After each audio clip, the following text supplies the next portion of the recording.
There's no feeling more intense than starting over.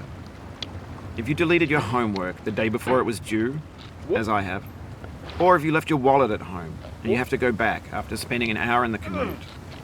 If you won some money at the casino and then put all your winnings on red but it came up black. If you got your best shirt dry cleaned before a wedding and then immediately dropped food on it. If you won an argument with a friend and then later discovered that they just returned to their original view. Starting over is harder than starting up. If you're not ready for that, like if you've already had a bad day, then what you're about to go through might be too much. Feel free to go away and come back. I'll be here. Alright, thanks for coming with me on this trip. I'll understand if you have to take a break at any point.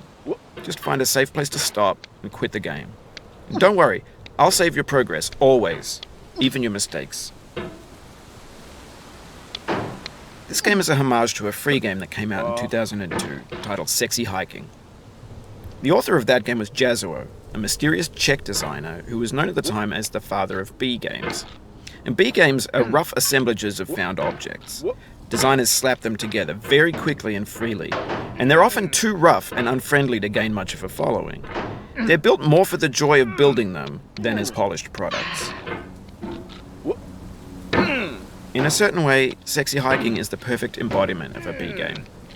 It's built almost entirely out of found and recycled parts, and it's one of the most unusual and unfriendly games of its time.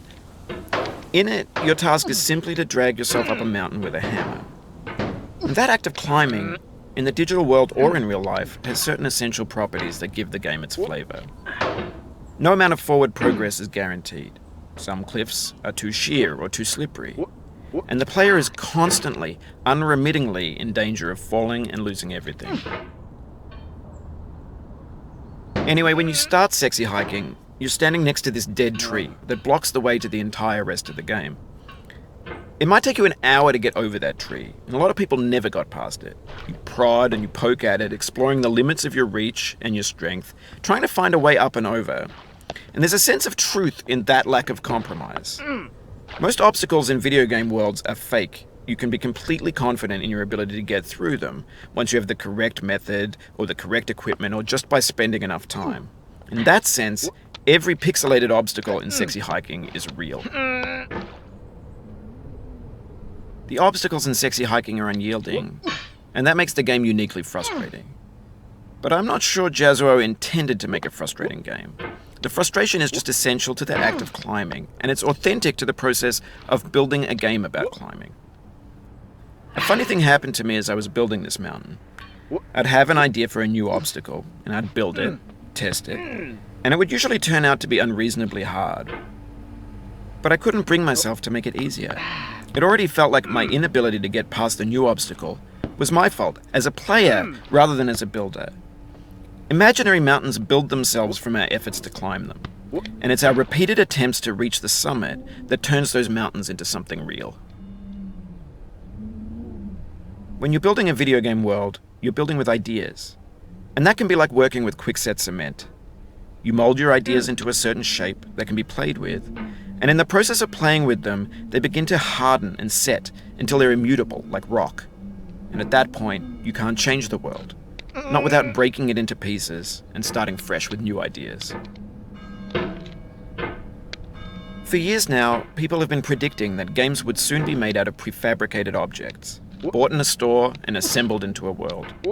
And for the most part, that hasn't happened, because the objects in the stores are trash. I don't mean they look bad or that they're badly made, although a lot of them are.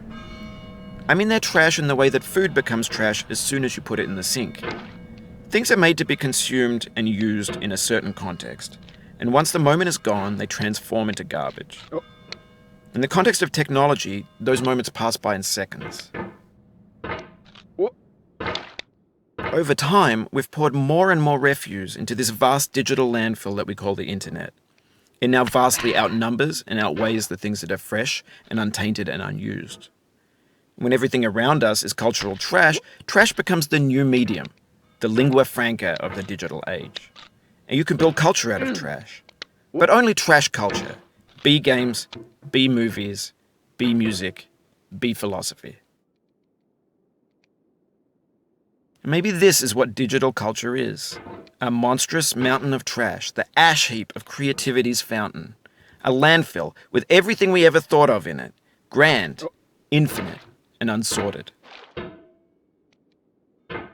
There's 3D models of breakfast, Gen X's fanfic novels, scan magazines, green screen Shia LaBeouf, banned snuff scenes on LiveLeak. Facebook's got lifelike bots with unbranded adverts and candid shots of Kanye and Taylor Swift mashups, car crash epic failed GIFs, Russian dashcam vids, discussions of McRibs, discarded, forgotten, unrecycled, muddled, rotten, untitled. Everything's fresh for about 6 seconds, until some newer thing beckons, and we hit refresh. And there's years of persevering, disappearing into the pile, out of style, out of sight. In this context, it's tempting to make friendly content that's gentle, that lets you churn through it but not earn it. Why make something demanding if it just gets piled up in the landfill, filed in with the bland things? When games were new, they wanted a lot from you. Daunting you, taunting you, resetting and delaying you. Players played stoically. Now everyone's turned off by that. They want to burn through it quickly, a quick fix for the fickle, some tricks for the clicks of the feckless. But that's not you, you're an acrobat. You could swallow a baseball bat. Now I know, most likely you're watching this on YouTube or Twitch, while some dude with 10 million views does it for you, like a baby bird being fed chewed up food. That's culture too. But on the off chance that you're playing this, what I'm saying is, trash is disposable, but maybe it doesn't have to be approachable. What's the feeling like? Are you stressed? I guess you don't hate it if you got this far. Feeling frustrated? It's underrated. An orange is sweet, juicy fruit locked inside a bitter peel. That's not how I feel about a challenge. I only want the bitterness. It's coffee. It's grapefruit. It's licorice. It feels like we're closer now. Composer and climber, designer and user. You could have refused, but you didn't. There was something in you that was hidden, that chose to continue. It means a lot to me that you've come this far, endured this much. Every wisecrack, every insensitivity, every setback you've forgiven me is a kingly gift that you've given me.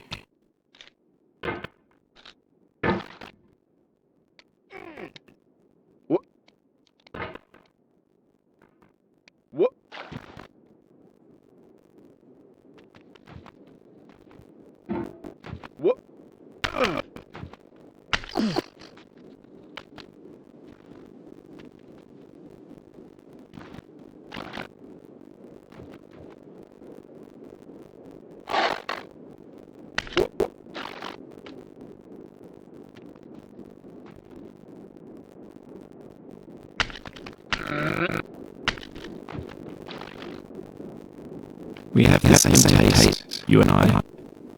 It's not ambition. It's ambition's opposite. An obdurate mission to taste defeat. You'll feel bad if you win, so I put the snake in for you.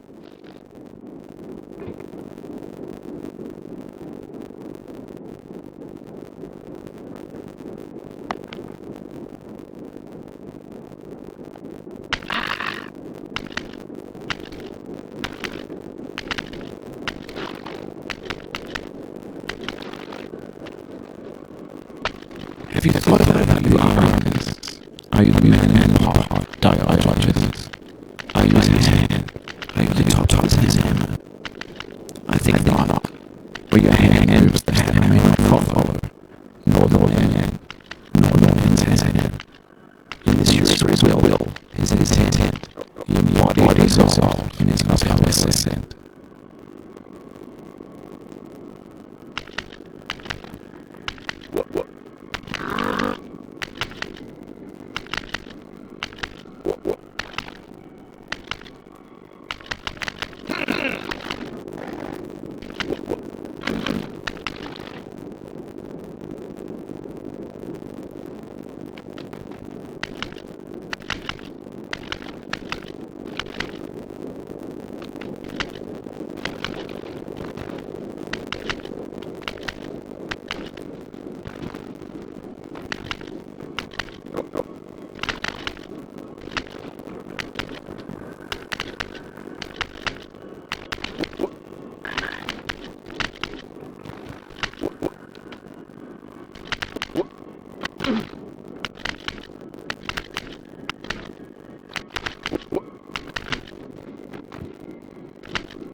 Now, you've conquered the ice cliff, the platforms, the church, and the rectory, the living room and the factory, the playground, the construction site, the granite rocks, and the lakeside.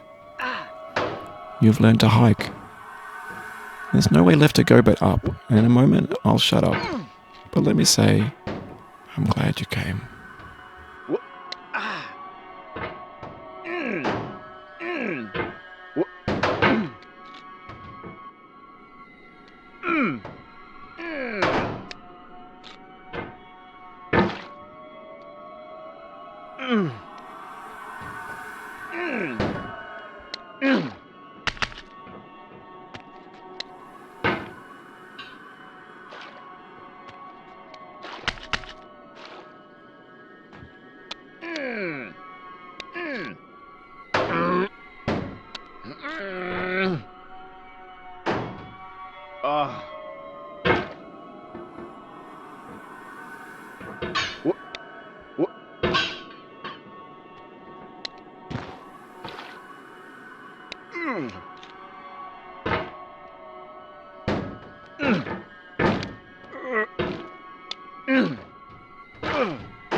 No.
I dedicate this game to you, the one who came this far. I give it to you with all my love.